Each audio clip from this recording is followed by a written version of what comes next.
Today is Thursday, August 21st, 2025. My name is Aaron Williams, and I am interviewing Justin Klevan. Thank you for conducting this oral history with me. How are you? Functional. Functional. Okay. Well, let's start with when and where you were born. I was born in the Bronx, 3:45 in the morning on Christmas Day, 1948. I was a Lovely. baby boomer. How many siblings? An older brother and a younger brother. Middle child. Okay. What was school like for you? Did you enjoy your school experience growing up?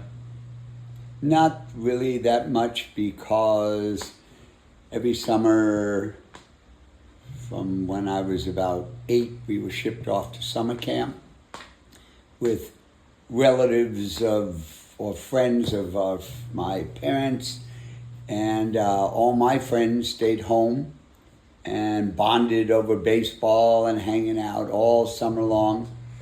And then, we'd come back and boom, be back in school, and they were all happy hanging out together, and I was nobody.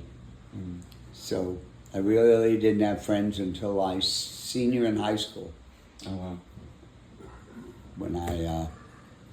We moved we were living on Long Island at that point. We moved out to Long Island when I was about 6 to Flushing, and about 8 to Port Washington. Okay. And lived there until I left and went to college. You've shared that your father owned a clothing business? He owned, originally, it's called Kaysen, which is K and Son. K is what they called my grandfather, Mr. K, because for our last name, Klevan. And my dad got involved, so it was K and Son, Kaysen. And I barely knew my grandfather. They basically all died when we were little kids, including my grandmother. I knew my mother's mother for a little while, and a picture of her is on my mantle that I took at the duck pond when she was feeding the ducks. And that's why I cherish it. And basically, the family was Jewish, but my younger brother, my older brother were bar mitzvahed. I never got bar mitzvahed. I never could quite do it. And at this time in my life, I'm glad I was never bar mitzvahed. That was a long sentence. And mostly because I don't really follow the Jewish religion. I'm not concerned about it. I'm more a spiritual realist, which is the result of all my years of experience in spirituality, becoming a metaphysician, sharing and teaching metaphysics with people, learning chiropractics over my life, learning zonal therapy, massage therapy, and herbology. And those are my ways of giving to people by being there to be able to help them. And that was the direction that my life as a youngster started to go, even when I was 16, and we'd all gather during the summer to party at the beach in the evening. If someone got sick from drinking or something, I took them home. And yet the parents always thought I was feeding them drugs and stuff like that, because I was the older one and had the car. But it was just the opposite. It was the sweet, nice, clean cut one that was bringing party favors into the group. Which wasn't you, as you said. No, it wasn't me. So going with that caring spirit, where did that develop, do you think, or why did you act that way and care about others? Probably because I wanted to be wanted and felt that I was not noticed. And it wasn't until 20 years later I was sharing with one of my friends from the East Coast who had moved to the West Coast. And I said, wow, you know, you were always the leader of the gang. And he looked at me, he says, what are you kidding? He says, we did absolutely nothing but hang out until you came along. And you always motivated or instigated getting together and going and doing and gathering, and I was really the leader of the group, and I had no idea that they did nothing until I came along. And I never felt that as a close friendship. But I still know Rob Lee. He lives in Northern California, and he was there on the commune when I had my shocking experience, spiritual experience, which I'll put into the conversation later. Exactly. So where did you go to college? I first went to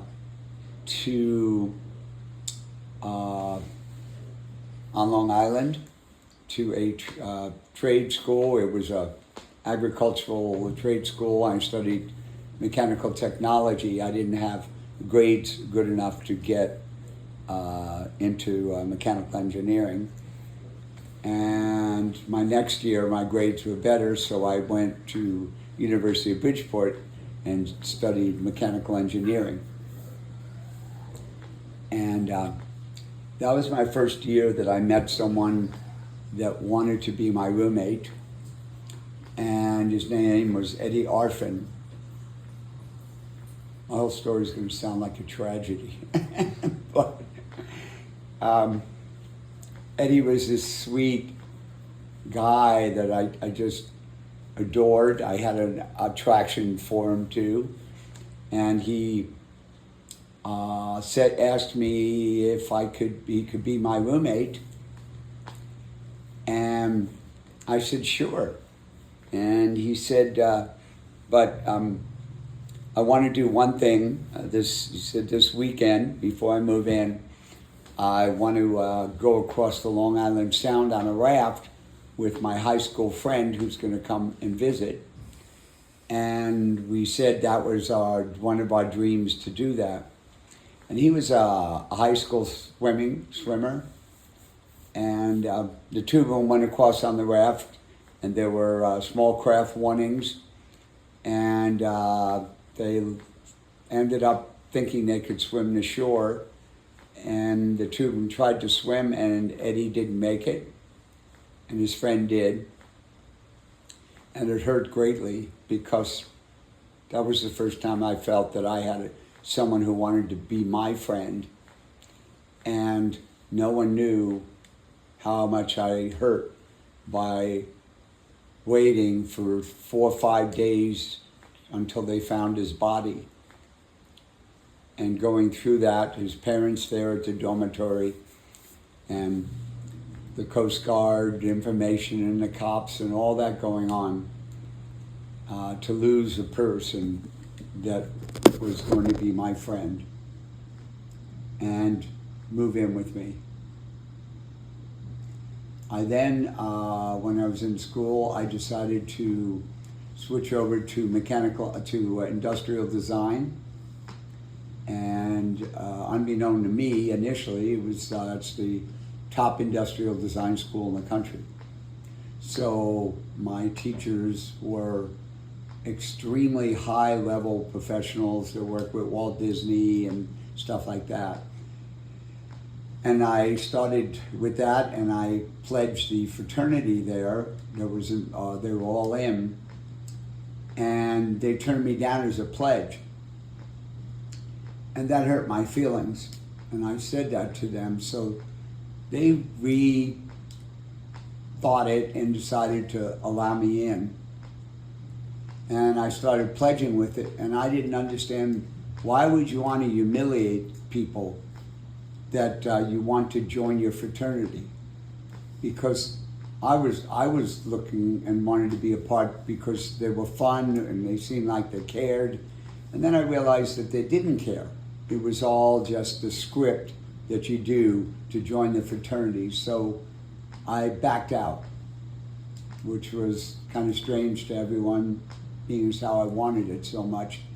But when I realized that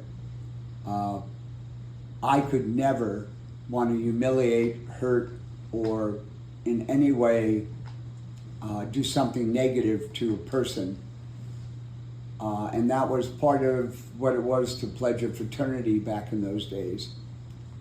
So I continued on in industrial design, and then the summer came, and my friend Bob Smith and I took my Triumph TR4 convertible across country to experience the country for I think it was about 2 months, a month and a half. We went all the way to the West Coast, and we traveled around the West Coast. And then we went up to a gathering in, it was called McIver Park outside of Portland during the American Legion convention. And this was still during the war in Vietnam. So there were protesters coming to big cities in situations like that and destroying the city. So the governor, McCall of Oregon, contacted a commune known as the Family of the Mystic Arts, which was the first commune in the United States, and asked them to put on a pop festival. So they went to organize the pop festival, and my friend and I ended up being there a week early, and of course we had heard about it. And when we got there, there were people needed to help with the stage and people needed for different things. And I decided I'd help out the stage. And I actually, in a book called The Vortex Gathering, there's a picture of me banging down some nails in the stage and putting it together. The amazing thing about this gathering was that it was completely paid for by the state of Oregon.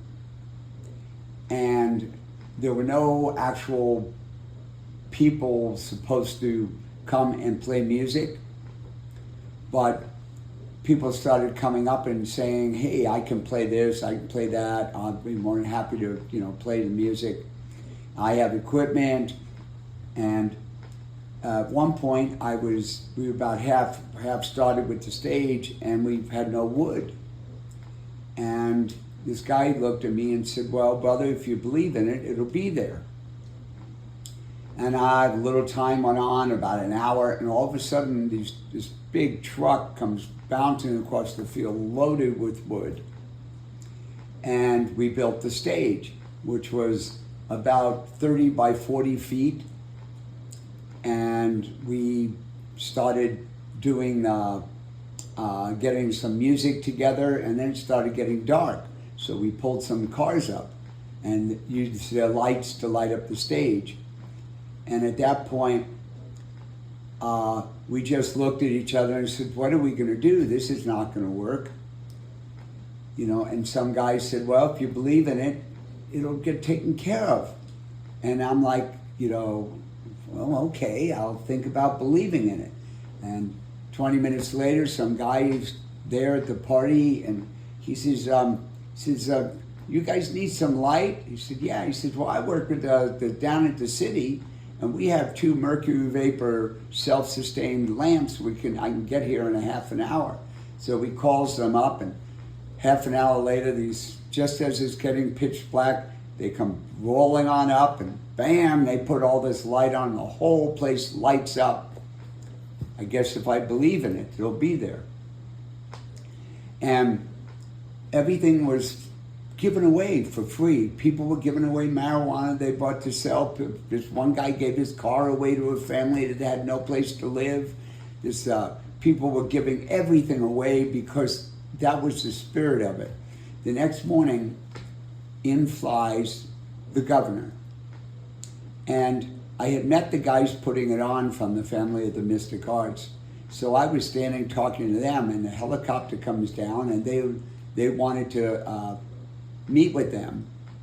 And the governor is landing, and there had been probably 1,500 people, mothers, babies, families, the whole thing, bathing naked in the river when he landed. And the governor landed, there were tears in his eyes.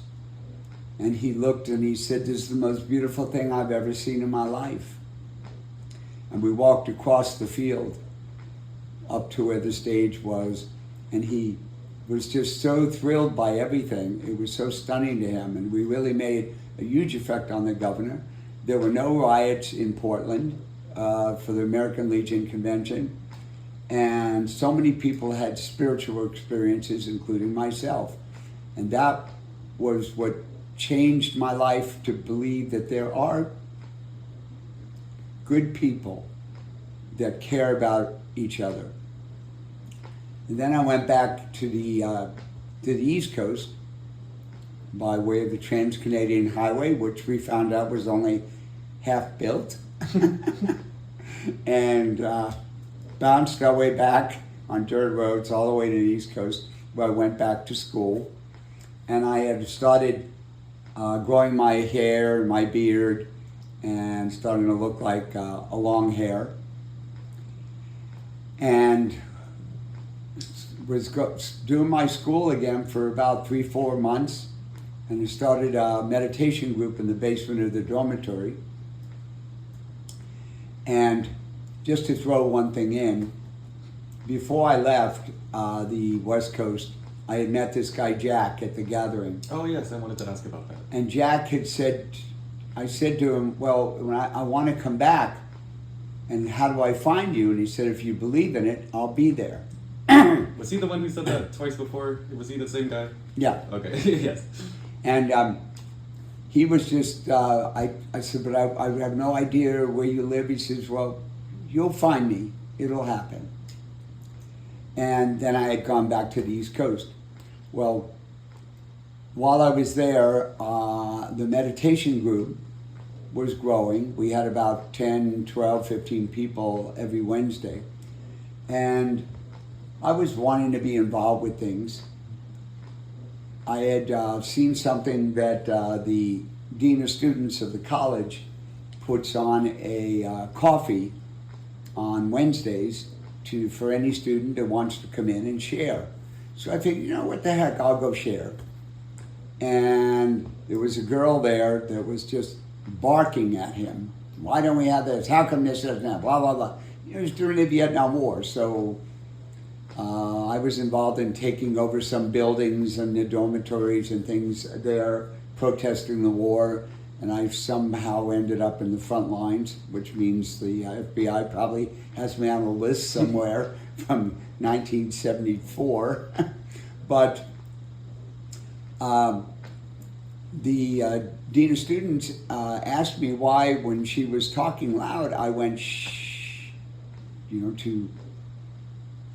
but he didn't ask me until after she was done talking. He said, "Why did you do that?" I said, "Because if you really believe in it, you don't have to yell." And then I mentioned the group that we have in the basement. Whereupon 4 days later, he called me and asked if we were having the group that night, that Wednesday. And I said, yes, we are. He said, "Do you mind if I come with my son?" I said, "No, fine, it's open to anyone." So he showed up, and he was about 50 years old, and I don't mean 50 twice, meaning 100, just 50. And he brought his son with him, and nobody knew who he was in the group, even though he's the Dean of Students and everyone was a university student. But so we all did an Om and then started sharing things that we felt. And he was mesmerized. He even commented to one of the girls that she was so beautiful, the things that she shared. And his son spoke and said things. And a couple of days later, I called him up and asked, I hope that was okay sitting on the floor. I don't know what a 50-year-old can possibly do, able to sit on the floor so long. And he said, no, that was fine. He said, but I want to thank you. I said, why? Why do you want to thank me? He says, because I wanted so much to bond with my son. And I tried for several years, and we just could never connect until that gathering in your basement. And he said, you changed the life between my son and I want to thank you for that. And that was very meaningful my feeling that I had, because I felt like I was accomplishing something and doing good with the effort I was making. So as time went on, and I felt I was not happy studying in the university. So I went to him and I talked to him about it. And he said, I'm not the kind of person that really belongs at the university. I need to go seek what is in my heart, and the fact that I wanted to find people that cared about each other. Because I even had a roommate that he was done with his midterms, and I said, he was saying, I'd love to get stoned. I said, well, I got a little bit of pot left, you can have that. He said, but what about when you're done? I said, don't worry about it. It'll take care of itself when I'm done with my classes. And he looked at me strange, like, what's wrong with you? You're weird. And I've got tired of getting that look that I'm strange because I care. So my conversation with the Dean of Students was based on stuff like that. And I said, I want to find people that care about each other. And I found them on the West Coast. So he said, you should go and seek that, because that's more important than the education here. And if you ever want to come back, I'll keep the doors open for you. Well, I never went back. So I had 3.5 years of college and never got a diploma, but learned a great deal because of the people I studied design with were very, very intelligent people. And in design, you learned how to please people with the things that they were really wanting when they ask you to design something, and most people don't really know what they want, so you have to learn how to help them see it. And I realized that I could arrange a room in my head, and most people have to move the furniture all around. I could tell what colors I want to add, and most people have to get palette colors and paint it on the wall until they figure out what color to put and paint it. Well, and the dean kind of helped you design your life in a way, because he was telling you, leave college if you want and go to the West Coast. Going, you are unusual, you are different, he was saying to me. And that's why you don't fit in here. So go where you feel you fit in. So I hitched up my truck and I went to Beverly Hills. No, that's the wrong movie. So I took left my Triumph and bought a VW bus. Left my Triumph at home for my mother to sell, and headed west. And over time, I went across country 17 times by car, or van, bus, or truck, whatever I owned at the time. When you left college, where were you headed in that VW bus? I headed to the commune that I had heard about, and what was their name? It was called the Sunny Valley Commune. It was about 40 miles north of Drain, Oregon. Or it was in Drain, Oregon. It was 40 miles north of Sunny Valley, Oregon, where the Family of the Mystic Arts was, the original commune. And I figured I would go there, and I found out they were going to have a spring equinox gathering. So I traveled around a little bit and had decided that I would go ahead and go to that gathering. So when I got to the gathering, I was thinking to myself, this is nice. It was 10 acres, 5 acres above the road, and 5 acres below this country road, a 2-lane country road, and the let's see. Okay, so what I did when I got there was I started thinking, well, maybe if I believe in it, I'll see Jack. And I literally said that to myself. And a little while later, it was one of the guys with us was saying, hey, do you know I can get some hash? I said, well, popped out of my mouth, well, if you believe in it, it'll be there. And I was like, whoa, that sounds weird. I don't know where that came from. But I put my Coleman lantern by the road because it was starting to get dark. And cars came around the turn at about 40 miles an hour, 45 miles an hour, and there would be people just casually walking across the road, not even thinking about it. So, of course, caring about people, I went and left my Coleman lantern there. And Sorry, what is that? Coleman lantern. It's a gas lantern that you pump up. Okay, thank you. And unlike a kerosene lantern. And I walked across the field with a bunch of people down to the far end of the field where someone had a tent set up. And we were sitting there by the tent and had a little fire going and talking and sharing and stuff. And it got really pitch black. The moon wasn't out. So dark that I said, well, I'm going to go back and pump the lantern up on the other side of the field. And I got up and started walking, and everyone decided to go with me, including my friend from high school that had come to join me there at the gathering because it was summertime, and he wanted to get away from Susanville, California for a little while. So we're walking across the field, and then suddenly I said, stop, wait. And we all paused and waited, and about 2 feet away, we suddenly heard moo. It was like there weren't cows in the field before. Someone's cows got out. And I could just sense the presence of something huge in front of me. No one could see it. And then we continued on. And I get up to the lantern, and I bend down, and I'm pumping the lantern up. And the intensity of this lantern it's a huge, intense light in pitch black. So you can't see anything other than if you're staring at the lantern, you're blinded.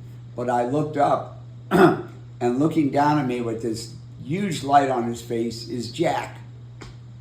And I flew from on my knees up in the air and grabbed him. And this jolt of energy went right through my spine when I did that. I couldn't even control it.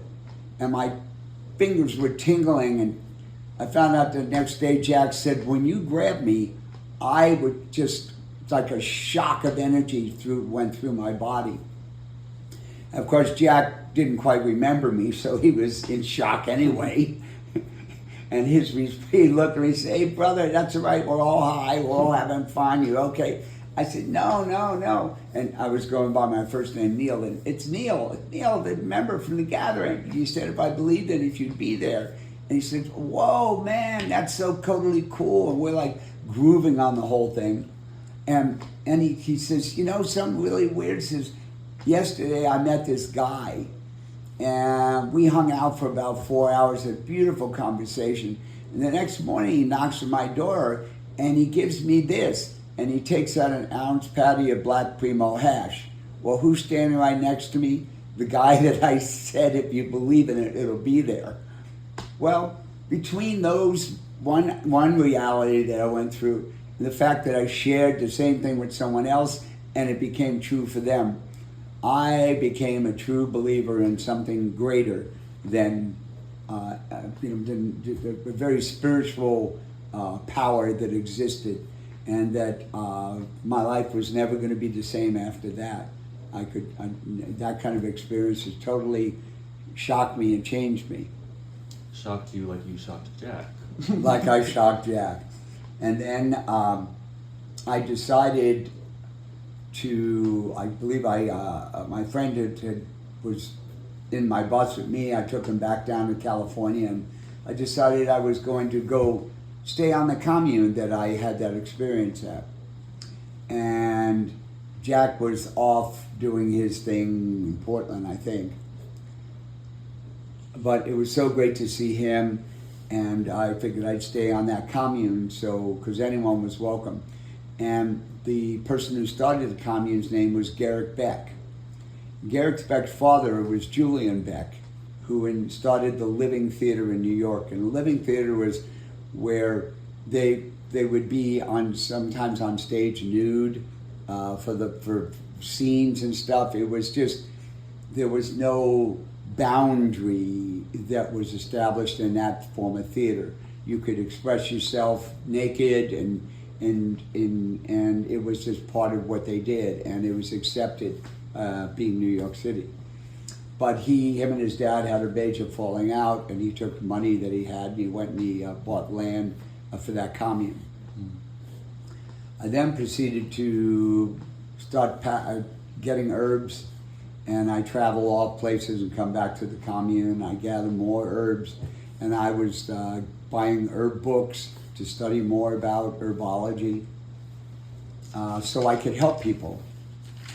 And I was putting my energy towards developing recycling on the commune, and I wanted to go through. They had a large school bus packed front to back with clothes and God knows what kind of items in it, all kinds of stuff that could be given to people that came through, because there were probably 3-4 people every day that passed through the commune. And I thought a lot of these people had next to nothing. Let's sort out the clothes and make it available. And someone on the I also wanted to start a garden. There were 3 or 4 other people out of about 35 people that lived there that were involved in wanting to put a real community together and help grow food and put wood away for the winter.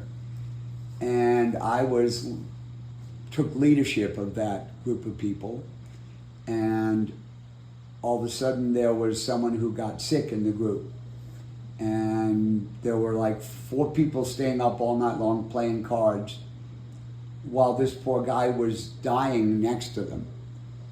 And I started to realize that just because it was a commune, a community, it doesn't mean that these are people that were going to care about each other.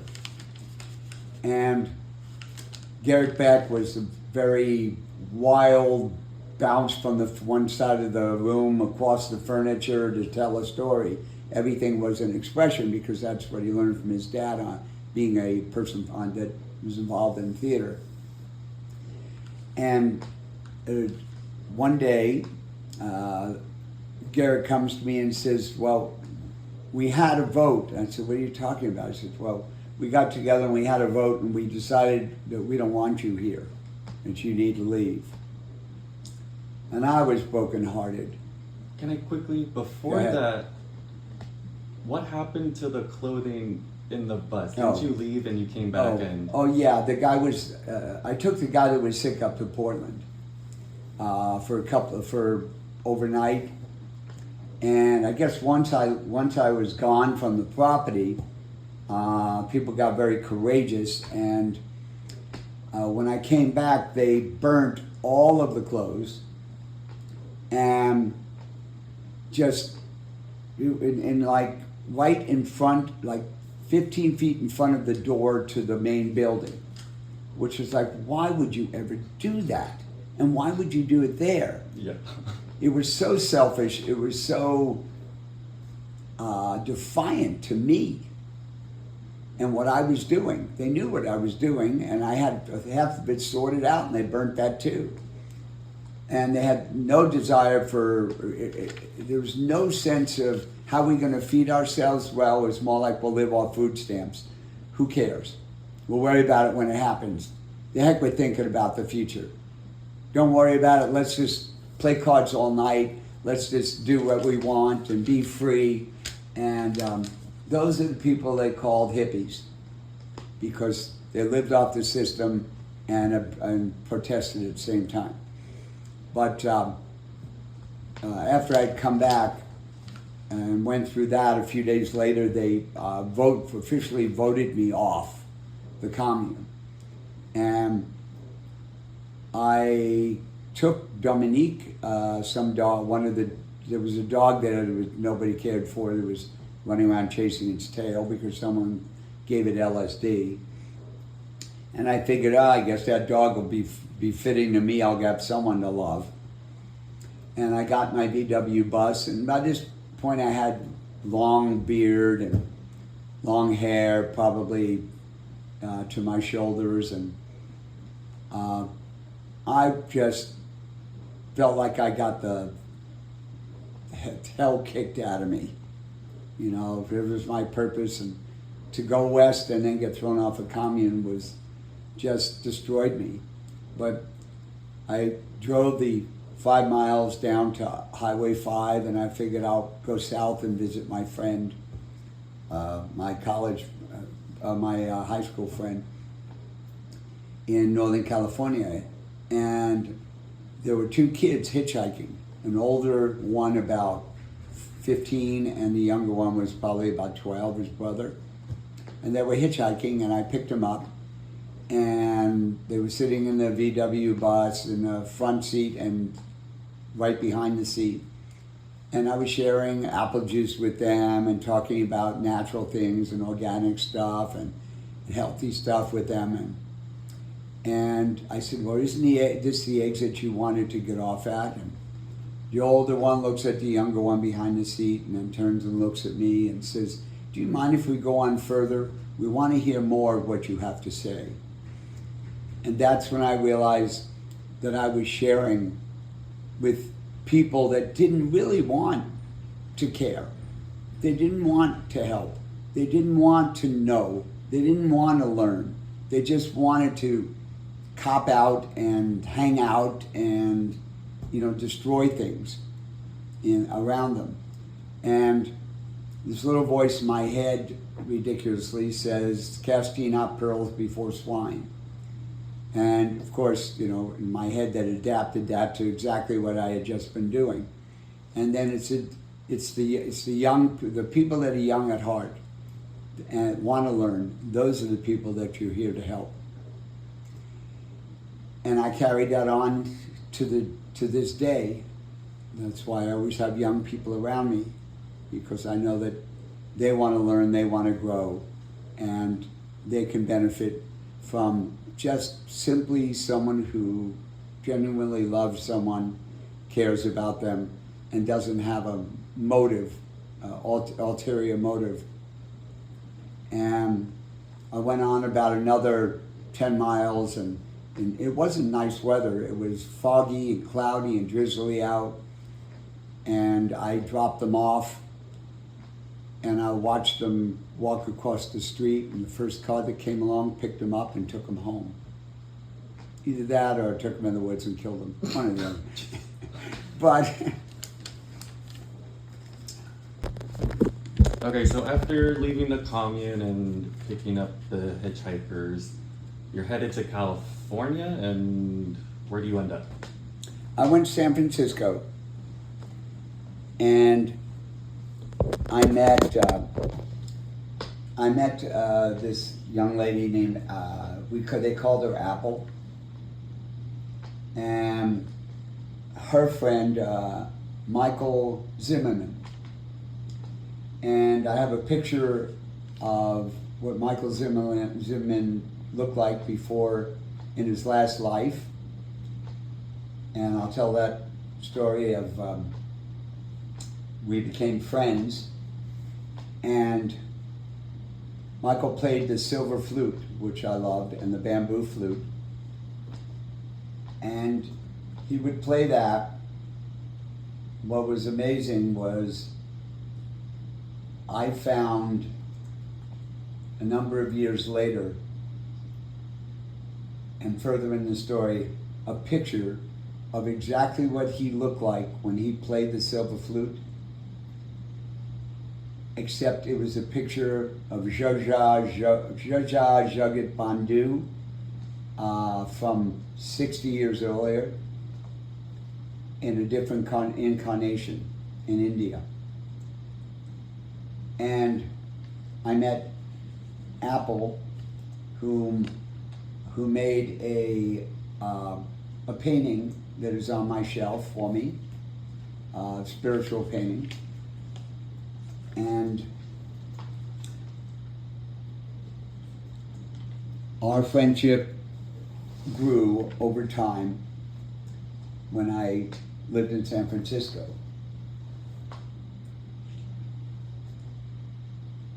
I then went with them to a gathering in Mount Shasta. And on the gathering in Mount Shasta had about 60 to 100 people. And it was a solstice again. And Mount Shasta is a very holy mountain. It's believed to, amongst the spiritual people, to contain the Great White Brotherhood, which is a spiritual level, on another level of great people that have lived and passed, that are teachers, that live in their spirits in the mountain and around the mountain, and amazing things happen there. And I was at that gathering, and in that circle, all of a sudden, Apple fell to the ground when we started oming. And there was this guy who I'd never met. I found out later his name was Henry. Henry had spent 30 years with this holy woman, Mother Mary, who owned the Shasta Inn right by Mount Shasta. And she was a very spiritual, holy person that Henry was kind of an assistant and a friend to. He then, when said to everyone, don't touch her, let her be. And we did our oming, and about 20 minutes later, she came back to consciousness. And she said, this just spirit grabbed me, and I just was overwhelmed and passed out. And evidently that was the spirit of Mother Mary from Mount Shasta, because some friends of Mother Mary came up to her and said, you have the same identical energy that Mother Mary had. And Apple was Michael's best friend. So that was an experience that later led, when I lived in San Francisco again, I met up with them again later and actually met Michael's father, who saw the picture. And I'll get to how come I got the picture. I got it because one day after that experience and the fact that I had said to this guy, Henry, I said, oh, where are you from? And he said he lived down in, I don't remember the name of it, it's right here, Fuller, California. No, his name is Henry Fuller. In, what is the darn, in a little town here about, is it Paris? By Sun City. Paris. By Sun City. And a little town there, and they had he had a juice ranch, and he made juice there. Well, I decided to go and visit him, and so I came down to Southern California, and I had no place that I was living yet. I was kind of riding around in my vehicle and living in that. And I came down and I came to see him, and he was about 55 years old. He was no longer involved in wanting to deal with the powers that fight positive spirituality that he had been involved with and dealt with. And Mother Mary had passed away, And he was just living there, and basically what he did, and I helped him out. He let me stay there for 3 months. I helped him make carrot juice and natural juices and deliver them to Jack LaLanne Studios and other health clubs in Southern California and Los Angeles. And so we did that for a little while. And that's when he went and shared with me the fact that he said that when I worked on his back, when his back was bothering him, he said it was the strongest healing energy he had ever felt in his life.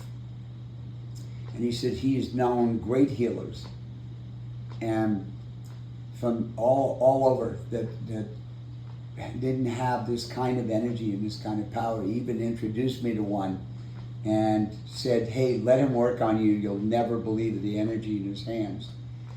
And that's when I realized that I had some special gifts.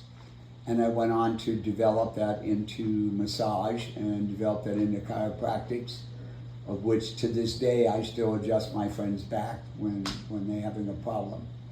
And I learned it and kept studying it for about 50 years. And early in my life, one of my friends' father was the head of chiropractics on the East Coast. And he would have me, he taught me how to adjust him because he missed having the adjustments on a regular basis, being how we were on the West Coast. So I started there and I kept going on because I had back problems. And I learned all that kind of stuff and got very involved in healing. Okay, where was I? You were staying with Henry in California. So I stayed with Henry, but it was time for me to leave. And this guy had given me, at that point I didn't have a bus anymore, I had a truck, and someone gave me a really old travel trailer. It was, I think, about 22 feet long. And I figured I'll go to San Francisco, to LA, and I'll live there. So I went in to see where I might be able to go to, and I went over to the Swami Satchidananda ashram. Let me see, you know who that is. This is Swami Satchidananda.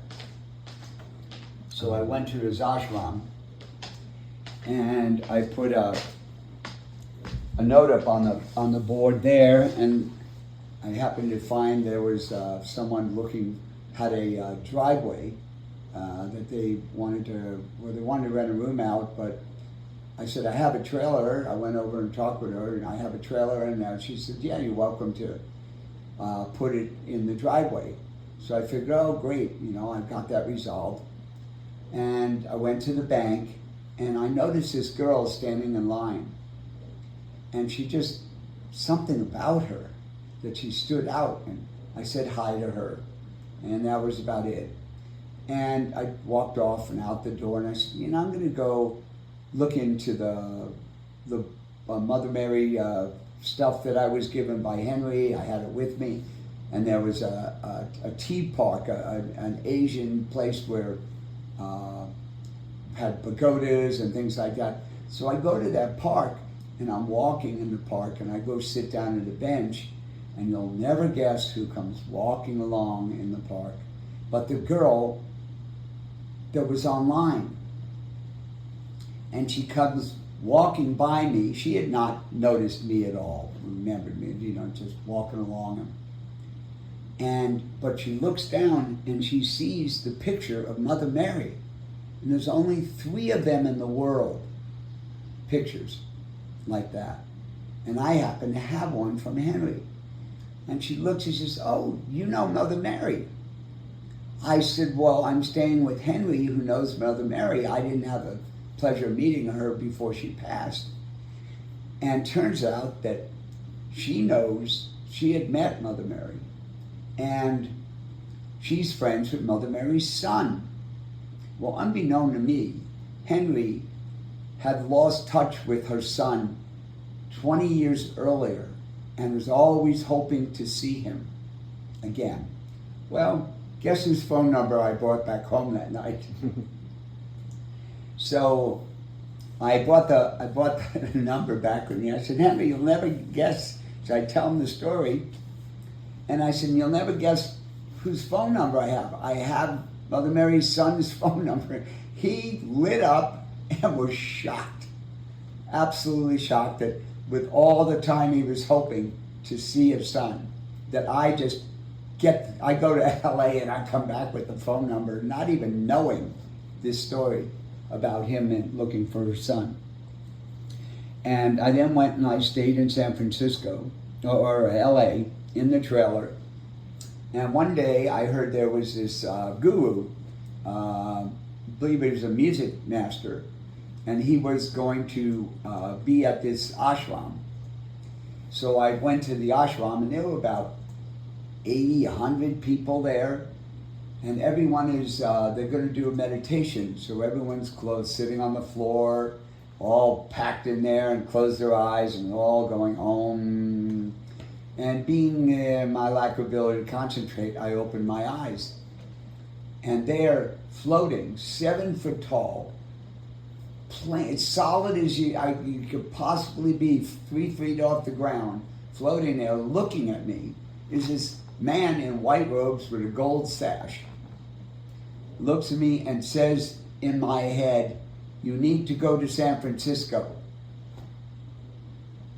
I looked around, see if anyone else could see this guy, and that make sure he's talking to me. And no one even had their eyes open. Everyone was in another zone.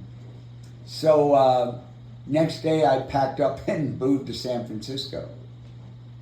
Whereupon, sure, in the first couple of days I met this one woman who wanted to learn healing and the healing arts. And she had asked if someone would come to teach her, and here I showed up to teach her. Well, then she takes me to meet this woman. And the woman's name is Elga.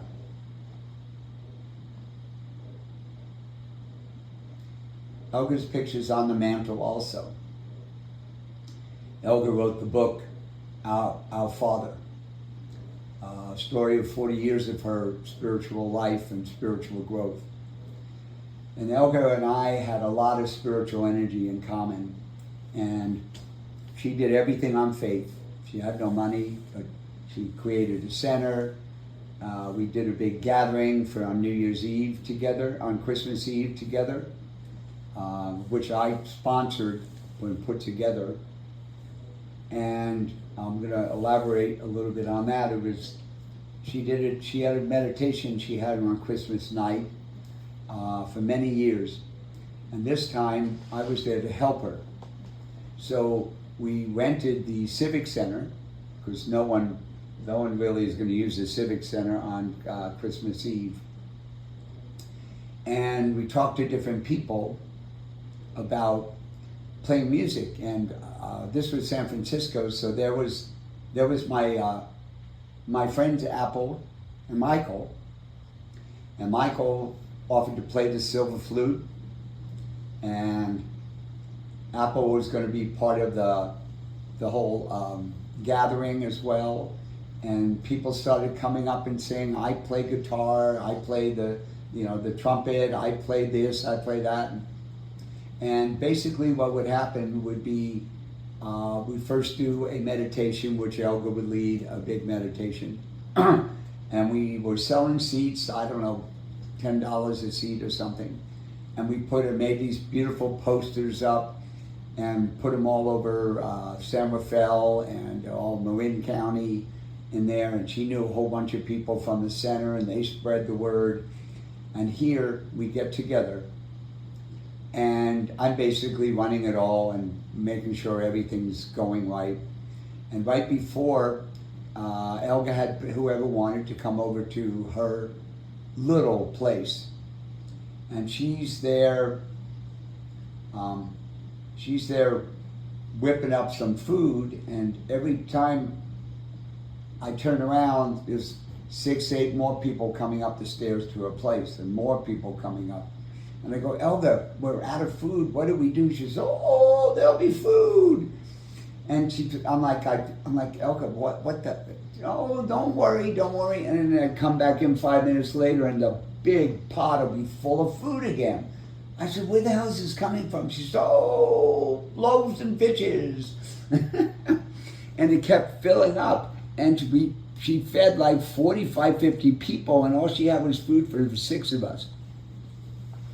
And that's the kind of person she was. And then after we ate, we all went over to the Civic Center, and everyone's in backstage and getting ready, and I'm out in the front and making, with collecting the money and trying to take care of things. And I go down and I walk in the stage door and I look and I go, oh my God, the whole auditorium is full of cherubs just flooding around all over the place, hundreds of them. So I go get Elga. I said, Elga, did you look inside there? She says, oh, you mean all those cherubs? I said, yeah. She says, oh yeah, isn't it great? I said, okay. And then someone comes and grabs me and says, hey, there's a bunch of people outside with hoods and cloaked, and they came up to the door and they said they'd like to come in, but they have no money. Could you come with me? Well, I go out to the front door, I took one look at them, and I realized they are not from this planet. First off, they were 7 feet tall. They had these cloaks on, you couldn't barely even see their faces at all, barely even see it, anything. I couldn't even tell what they looked like. I just said, let them in. And they just sat all in the back for the whole meditation and everything. So I just figured we had the guests from another planet come to visit them. And everything went on really beautiful. The whole thing was absolutely amazing. When it all came to an end, everyone disappeared.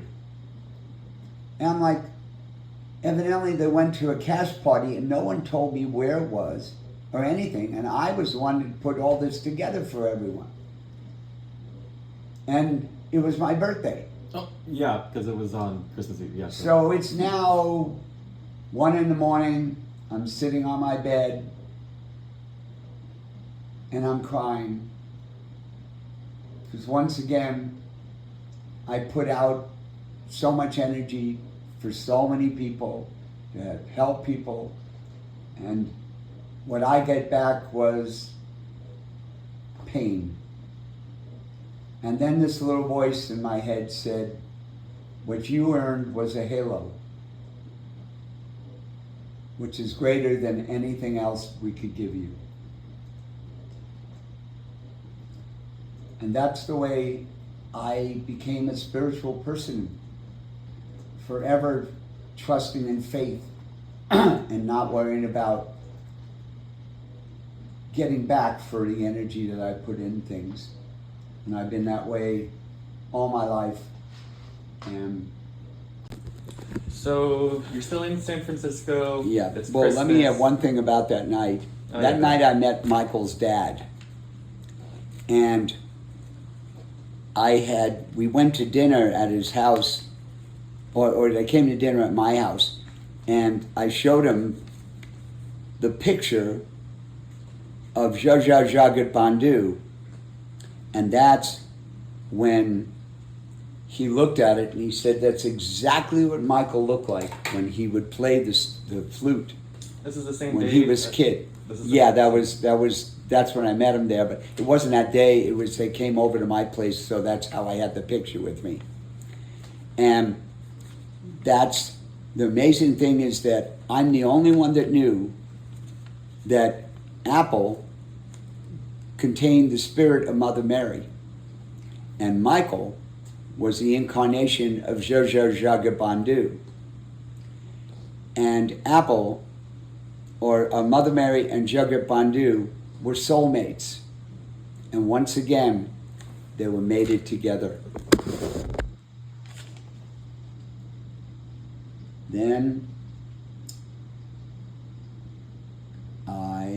let's see, went to LA. I have my glasses. I continued on with Elga for a while, and through Elga, I met Michael Janik. And Michael Janek was, he believed that he was the reincarnation of the Michael in what's called the Urantia book. The Urantia book, which is on my shelf, the Urantia book is the new understanding of the Old and New Testament.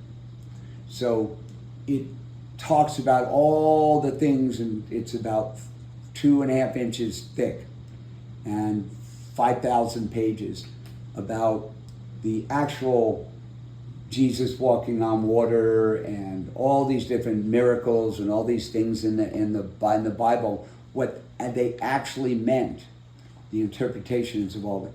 And it's believed that it was written by Christian Murdy, I guess it is, if I get most of that right. And Michael went and had work with this guy, Richard Conover. Richard Conover was a master in the martial arts and taught Michael for a number of years. And Michael was wanting to start a dance studio, a martial arts dance studio.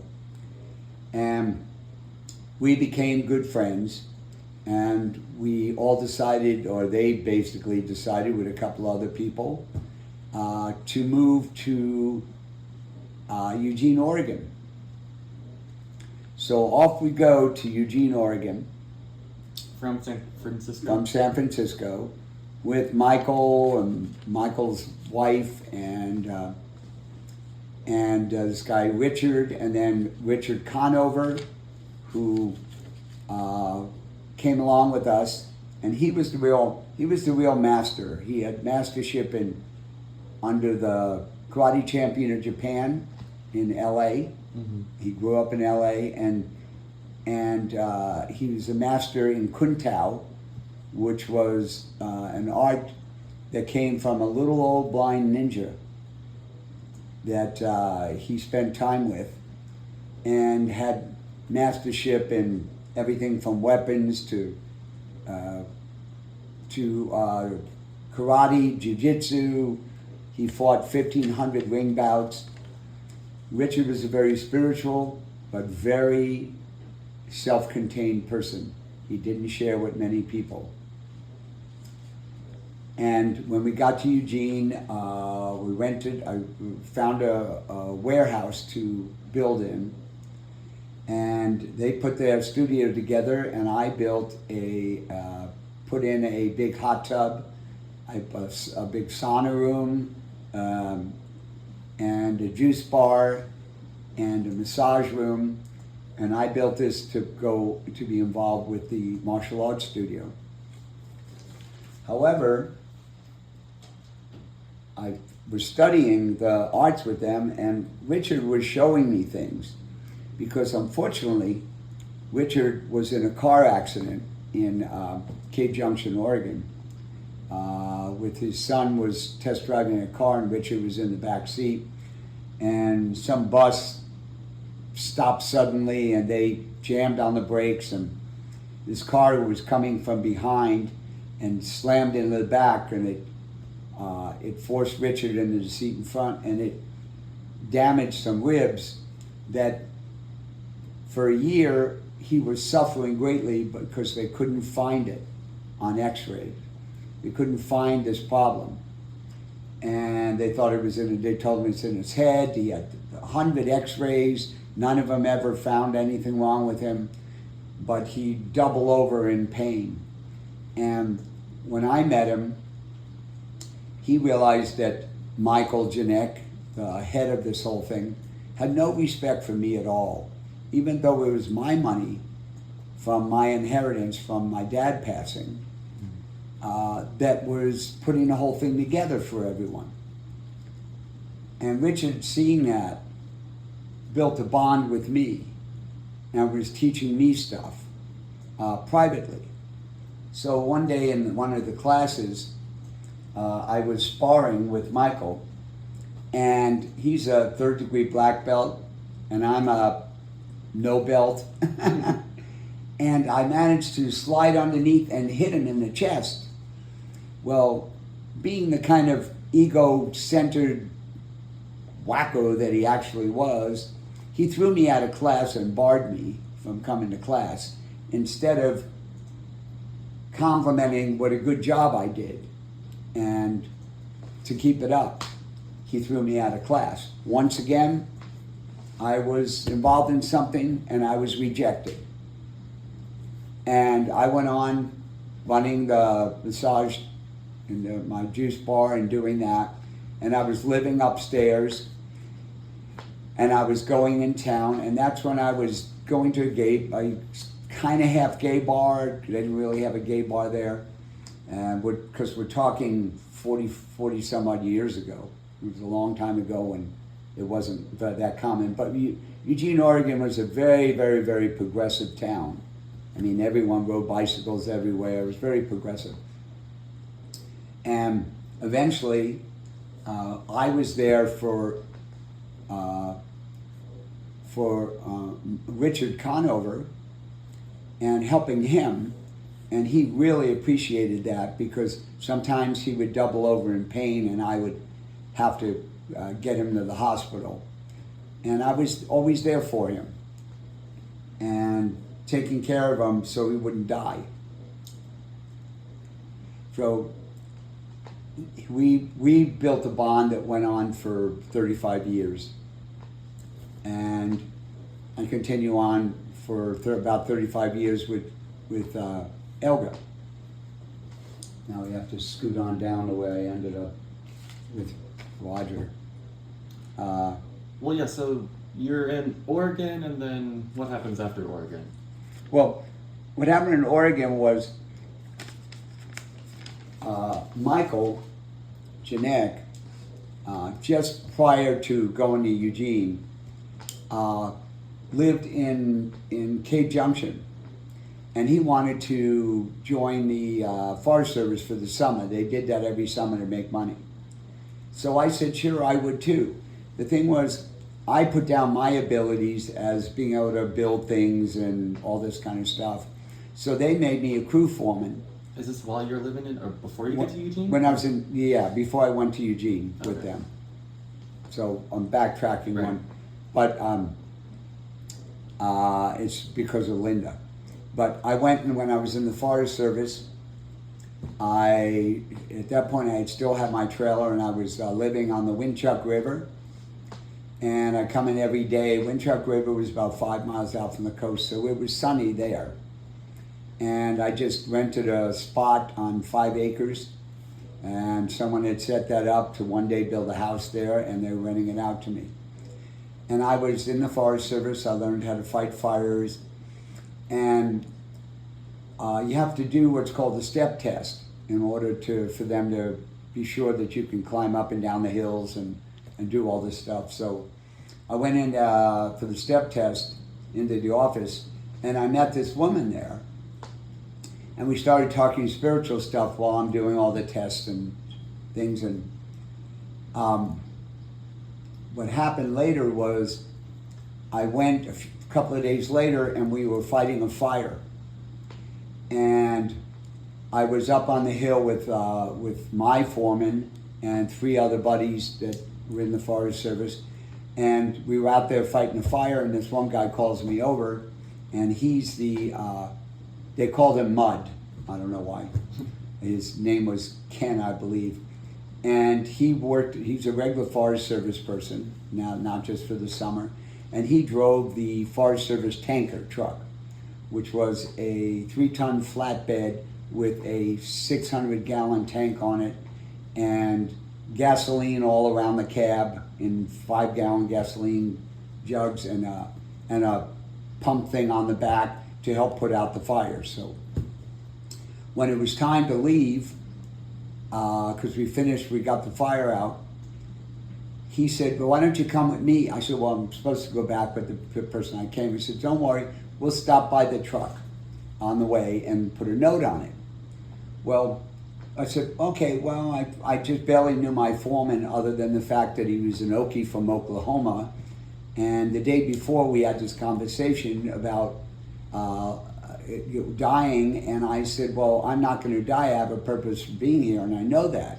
And he says, you can't you can't prove you have a purpose for being here and that you're not going to die. I said, I know I'm not. And that was the end of that conversation. Well, lo and behold, we leave the note and we're heading on down the hill. And on the way down the hill, I watched the guy Mud that's driving the vehicle. He suddenly goes to shift, and I see him hit the brakes, and the brakes don't hold. And I hear boom, and the tire blows out. The brake line blows out, we found out later. And he goes and downshifts to try and use the clutch to slow down because we've got a big drop along the side of a hill. And all we have is trees on the left side and a hillside on the right side with nowhere to go. And it's all hill. And we're heading on down the hill. And for some reason, every time when we started going, I kept taking my helmet off and I kept putting it back on. And I didn't put my seatbelt on and he didn't put it on because I found out later he didn't put it on because I didn't do it and I didn't do it because he didn't do it. And that's why neither one of us had our seatbelts on. Well, lo and behold, the clutch goes out. So we are free falling with 600 gallons of water in a tank because we didn't need his tanker. And we're going 40, 30, 40, 50 miles an hour and there's a turn ahead of us and nothing but trees. And there's no way we're going to make it around that turn at that speed. So he starts to turn and the vehicle, because the weight was in the back, spins around and that blown tire hits the dirt and guides us around the turn. Though by the time we finished the turn, we were going about 15 miles an hour. And we rolled over, hit the top. His side got completely crushed. My side was completely untouched. And we end up upside down, total radiator steam coming out, gasoline tanks all over the road. The thing is a total wreck. But we came to a stop in the middle of the road after we slid about 30 yards, upside down. I looked at him. He was underneath me. I said, "You okay?" He says, "Yeah, I'm okay." I said, "Let's get the fuck out of here before it blows." And we crawl out the window, and we're walking up the street, and here comes my crew foreman, driving up, stunned. The vehicle is just all mangled to pieces, and there's parts everywhere, and gas tanks, and gas running down the road. And he looks and says, "Oh my God, are you guys okay?" I looked at him, I said, "I told you I'm not going anywhere." And then I'm like, whoa, this is pretty crazy. This is insane. And the fire service heads come up and they said, "Look, you just don't worry about it. Come in the office tomorrow, and don't think about anything. You just go home now and rest." I'm driving home and I'm like, why the hell did that have to happen? And this little voice in my head says, "Because you needed to be there to save his life." And I'm like, that's pretty arrogant. Come on. That's ridiculous. So the next day I go into the office, and unbeknown to me, the woman I talked to the day before was his wife. Mm. And she sees me and she's crying her eyes out. "Thank you so much for saving my husband. If he had put his seatbelt on like he normally did, he would have been crushed to death. And if he wasn't so worried about you telling that he was going fast, he would have been going so much faster. And it's just a miracle that you guys are alive, and I want to thank you." And she's in tears. And once again, I'm going like, I had to go through this for somebody else. Oh, yeah, I definitely had to do that. Was her name Linda? Because you mentioned somebody named Linda earlier. No, that's when I'm going to explain that part. Oh, okay. So, still I was in the Forest Service, and I had met this girl named Linda. And, oh my God, she was I was in love. She was the mayor's daughter of Brookings, the town where the Forest Service was in. So that's the town we hung out in. And for months, for we were there like 3 or 4 months, I think, for the whole fire season. And we were inseparable. And she ran a crew of 3 other girls and herself, and I was a crew foreman. So we had that in common, and I would spend time at her house and in town, and she'd come out, and one day she was out playing her guitar, because she was just so gentle a person, and she couldn't yell. And I grew up with a mother that you could hear a quarter mile away when it was time for dinner, and she couldn't even yell, to the point that she was a grade school teacher, and she would have to flick the lights on and off because she couldn't get her voice up loud enough to quiet the kids down in class. And she was teaching, just a point of how amazing she was. She was teaching in the school that she grew up in. So all the teachers in the school were teachers that taught her. And at the end of the first year, they were coming to her for advice because she was such an amazing teacher. And the students were learning so much. And kids that were behind were now ahead in reading, and just something about her. And she was a Christian, yet didn't realize that. I said to her, well, you're not feeling well. Why don't you rest? She said, oh, that's okay. I just heal myself. And I thought that rather astounding. Someone that just heals themselves. But somehow she learned to channel her energy and heal herself up. And we were supposed to go, there were so many fires, it was really bad that season. And we were supposed to go on the next fire together. And I went out to my trailer to get my stuff. And we had talked about living together just earlier the day before, which has a story attached to it. She was called up because she was right there at the base, and my phone, they couldn't reach me. And when I was coming back into town, and I stopped, and I stopped over by her house, and her roommate said, oh, she's gone. Didn't you get the call? I said, no, I didn't. And I felt all my love for her just break, my heart broken, because I knew we would never be together again.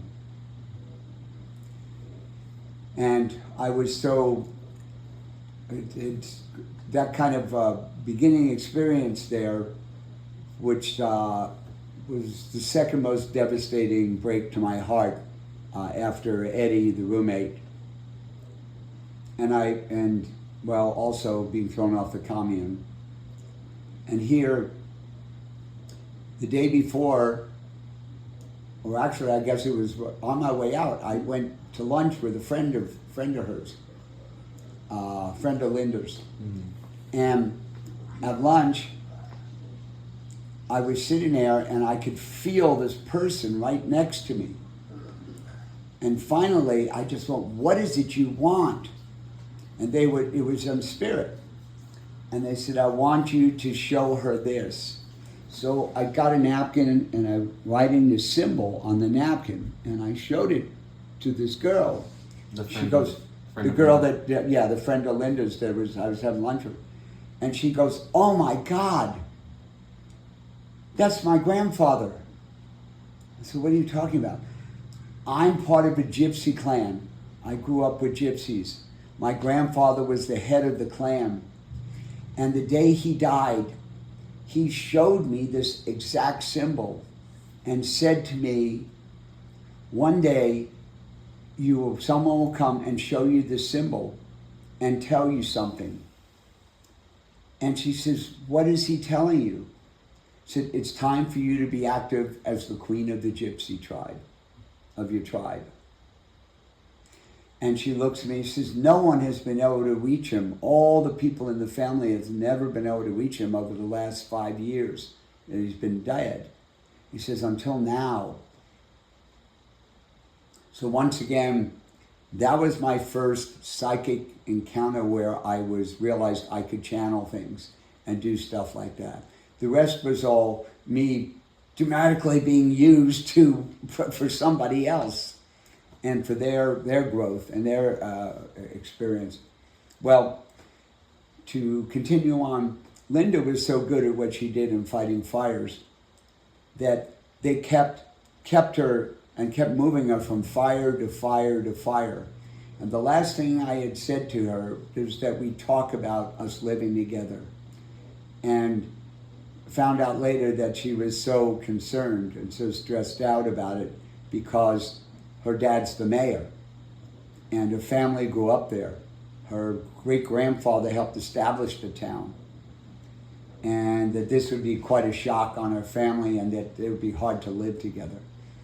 And I didn't understand it until later on, but the stress of fighting fires and very little sleep and sleeping on the ground and all that stuff was so much to her that when she came back, nothing was the same as I had thought it wouldn't be. But I was so messed up by my heart being broken. And that was the most painful heartbreak I've ever had in my life. And it just ripped me apart. When she came back? And when she was gone to go fight the fire and I wasn't going, I knew right then and there that we would never be back together. And then when she came back, nothing was the same. It was just so different because she became very hard and a different person out there fighting. It was the first time they let her go fight fires because even though she hadn't been in the Forest Service for years during the summer, they would never let the women go. But this is the first time they let her go. And they let her go, and I was supposed to go. They just couldn't reach me. Mm-hmm. But once the plane leaves, the plane leaves. Right. And so after the fire service, where'd you go? I went to Grants Pass. And where's that? Grants Pass is in Southern Oregon. Oh, okay. Right by Ashland. And I was at Ashland and Grants Pass. And I found some land that I bought outside, 80 acres outside of Grants Pass. Oh. And I wait, felt...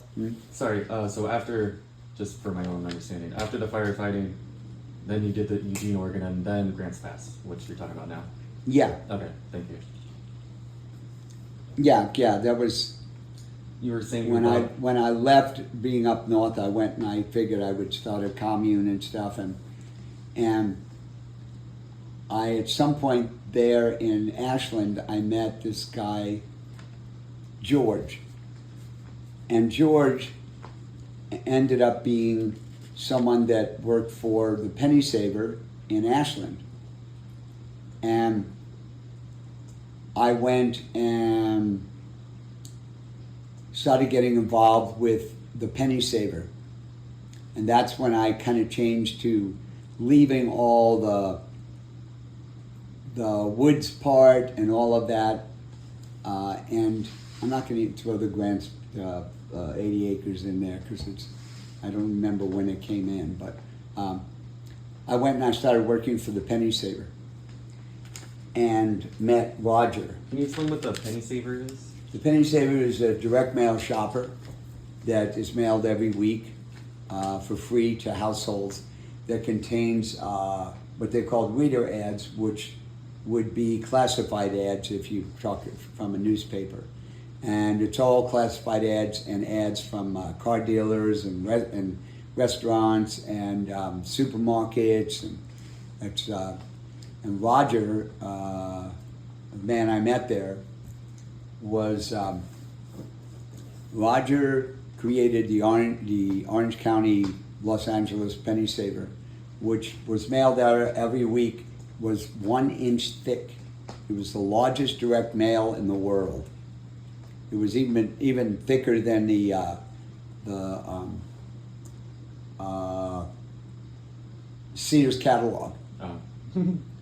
Yeah, which is very, very, very old, but this was every single week it was mailed out. Oh. And he created that there, and was an advisor up in Ashland and Grants Pass to the penny saver that was started there. Well, I had met this guy George a little while earlier, and he was working for them.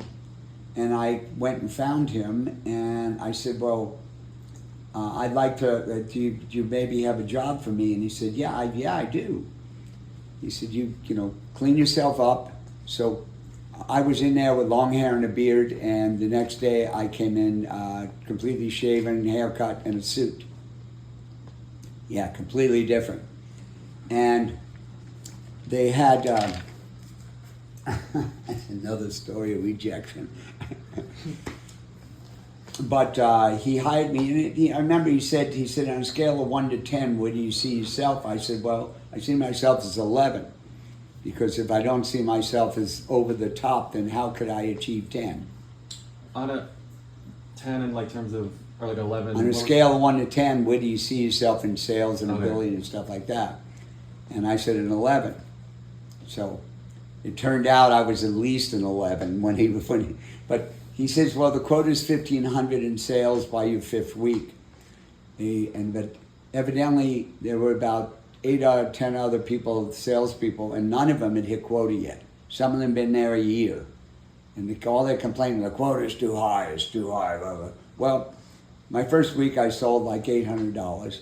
I still didn't know a lot about what I was doing. The second week I sold $1,700. Third week, $2,400.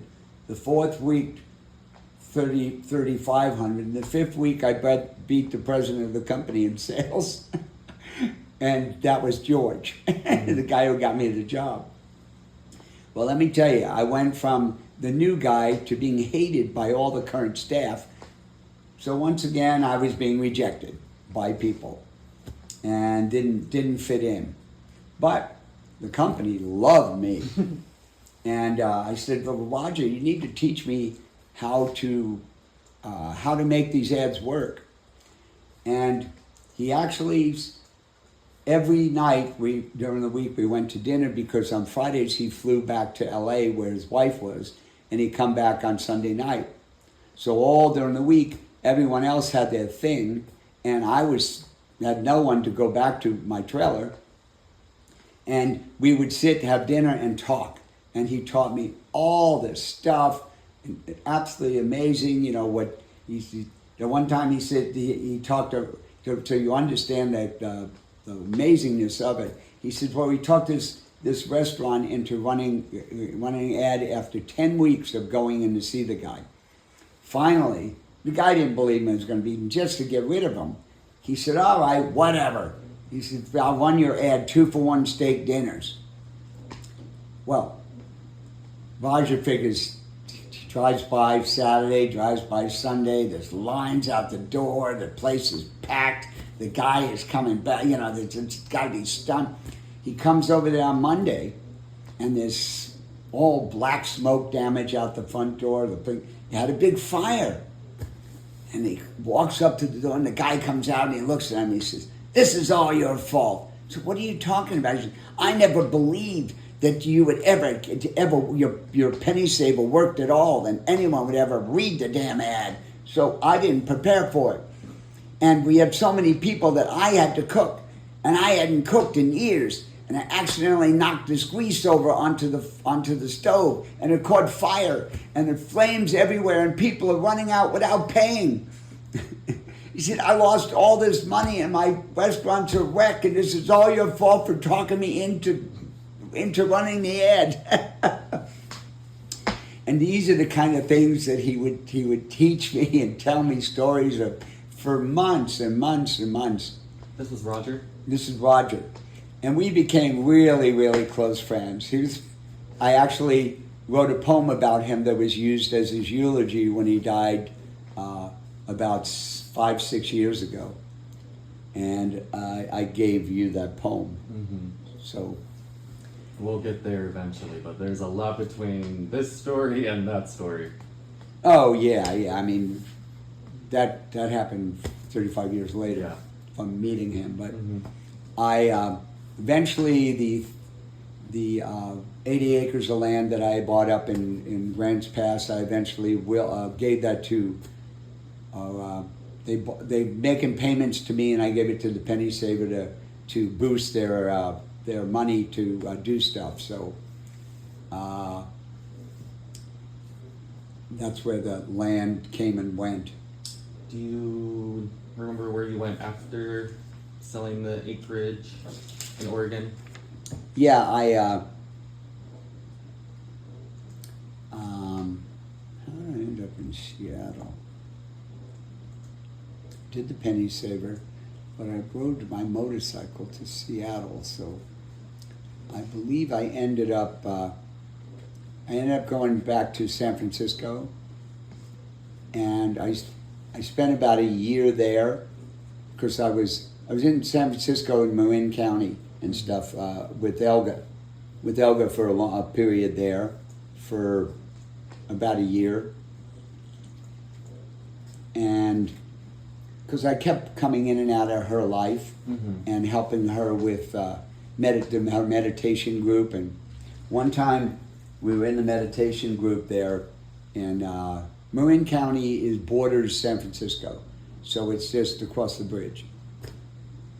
And there were about 20 people, and when you do the meditation with her in her center, we all do an om, and then we put our energy into a big ball in the middle of the room. And we're doing that, and I'm so into it that I actually, for the first time and only time in my life, I left my body. And I'm floating out of my body, and Elga goes, "Neil!" and yells at me. And I just, boom, and it popped me, woke me up, and I was back in my body. She saw that I was leaving my body. And instead of letting me go and enjoy it, she called me right back in. And it was funny because I told her afterwards, "I was leaving, what did you do?" She said, "I was so stunned by it, I couldn't help but call your name. And you were glowing and floating." But a person came once and took photos of her meditation, and in the photo, and I know I have it somewhere on my shelf, but you could see a picture of this ball of light glowing in the middle of the room and the reflection against everyone's faces. It was just so cool, because the camera can pick up things that the naked eye, our eye can't. And somewhere I have that somewhere, and I think they put it in one of the newspapers that she put out a newspaper every so often, and it was in the newspaper. So you're in San Francisco developing or helping Elga with her meditation for about a year? Yeah, I guess Marin County more than San Francisco, Okay. because I know I didn't go live there again. I was in Marin County. Yeah, I lived in Marin County for a while, helping Elga and doing things with her, and I had that experience there. And I was developing the ability to be a business consultant because of what Roger taught me. So I was literally able to turn businesses around by using a consulting program, and then running it in direct mail, whether it was a mailer. At one point somewhere, I actually started my own direct mail that I would sell ads for and put it out in one territory or two territories, and deliver my publication that I developed. Where did you develop that? I think that might have been later on when I ended up in Denver. Oh, okay. But I ended up using those skills to do all my businesses, because I then knew how to take a business and market it. And I used that skill to develop my business up in Eugene. So you got to Seattle at a certain point. What did you do in Seattle? What did I do in Seattle? Well, yeah. was in Grants Pass, and I'm in Eugene, and yeah, I went to visit. There was this guy named Frankie that I met in Eugene, and we became friends. And he was the one that told me when we lived in Eugene. He's the one that showed me to go out and how to dress. Because I was wearing just baggy pants, blah, blah, blah, blah, blah. And how to put on, how to dress in a nice pair of pants and stuff. Well, he moved up to Seattle, so I went up to visit him. And when I went to visit him, I ended up staying a year in Seattle. And I'm not sure what I did for work. Most of the time in my life I was unemployed, because when I got employed I broke every record of the company. Mm-hmm. And I was always rejected as a result of it. But I spent a year in Seattle. When I was in Seattle, I remember we used to go, I met this guy named Mahalis. Mahalis was a concert pianist, and he was a friend of Frankie's. So we go to brunch, and I got to know him a bit better. And one day I was down at the water, and what I had up there was a motorcycle, and I was down at the water, which is what we did until about 2:30. In Seattle, it goes from sunny to rain at about 2:30 in the afternoon. So I get on my motorcycle and I'm going to head back to my place, and I'm in my bathing suit and a military jumpsuit. And I get to the light and I turn and look, and this is in Capitol Hill in Seattle. And here comes Frankie Mahalis and this woman draped with these big petticoats, big huge thing, and a big dress and all these petticoats on it, and trotting on along, and drunk as a skunk, because they went to brunch at 12, but it's now 2:30.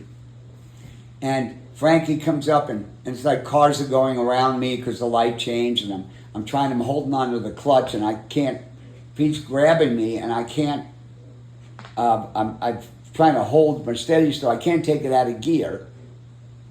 I'm holding on, and he's like, "Oh," he said, take the Countess home." And I'm like, "What? Take the Countess home?" I said, No, I can't put it, not on a motorcycle. He picks her up and puts him on the back of my motorcycle. Now I'm like, oh shit. All right, I'll take the Countess home. So then meet us at the bar. And I go, and she lives about a mile down the road, so I go on, I'm taking her home, and I'm riding the thing, and she says, "Oh, make a right here," and I make a right, and I go through these gates, and there's this big mansion. And she says, "Thank you so much." And all I was thinking was like, I got to hear without her petticoat getting stuck in the chain. And I ride back to the bar, and I go, "What the hell was that all about?" She says, "Oh, her dad's the King of Sweden, and she's such a partier that they shipped her to the U.S., to Seattle, to keep her out of trouble." She was a countess. She was the daughter of the King of Sweden. That is crazy. It was crazy. That was my friend Frankie, who I originally met in Eugene, Oregon. Okay, where do we go from Frankie? What else can we fit in the next 10, 15 minutes? Grandpaster and Penny Saver. And from Seattle, I got rid of my motorcycle, and I bought a truck, and I kept the motorcycle, but I got a trailer for the motorcycle, and I had a big cab over camper that I bought with the truck, and I was riding down the road and suddenly realized that the thing burnt a quart of oil every tank of gas.